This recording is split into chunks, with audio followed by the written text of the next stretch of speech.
La diversité des cours fait que aussi on trouve toujours chaussures à nos pieds. L'idée d'appréhender en tout cas la question des droits des produits de santé à travers toutes les composantes.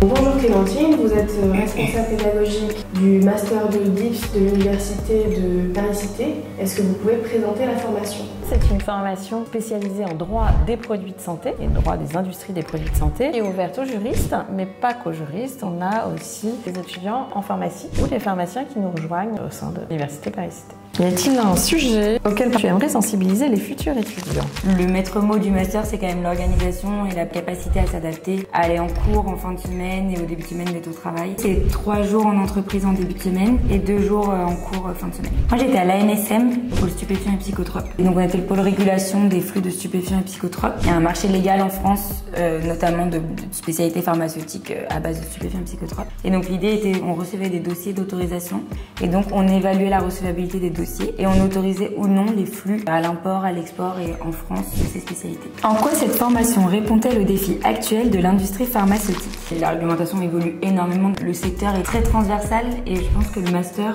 permet d'avoir des connaissances du moins théoriques dans tous les aspects de ce secteur, il me semble, ce qui permet d'avoir au moins des notions dans chaque petite question qui touche à l'industrie pharmaceutique. L'idée d'appréhender en tout cas la question des droits des produits de santé à travers toutes les composantes, aussi bien de propriété industrielle, de fiscalité, de données, de contrats, de responsabilité. Il y a cette idée effectivement d'avoir une approche très globale. Pendant tes études, quelles difficultés as-tu rencontrées?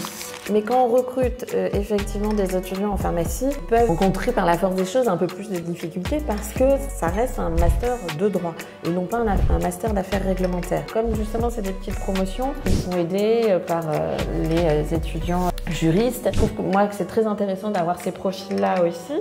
Ils ont une approche qui est différente. Ça crée aussi une certaine dynamique dans la promotion. Le master permet énormément d'échanger avec les intervenants. La diversité des cours fait que aussi on trouve toujours chaussures à nos pieds. Donc je pense que la formation sur ça est vraiment adaptée et peut plaire à grand nombre de personnes. On a parmi les enseignants quasiment moitié-moitié des enseignants-chercheurs spécialisés sur les questions des produits de santé bien sûr. Et puis beaucoup d'intervenants extérieurs. Il y a cette volonté d'apporter une approche très concrète des sujets. Les intervenants professionnels peuvent nous soulever les difficultés qu'ils rencontrent dans leur exercice. Donc c'est vrai qu'on se rend compte vraiment des problématiques qu'on peut rencontrer au travail.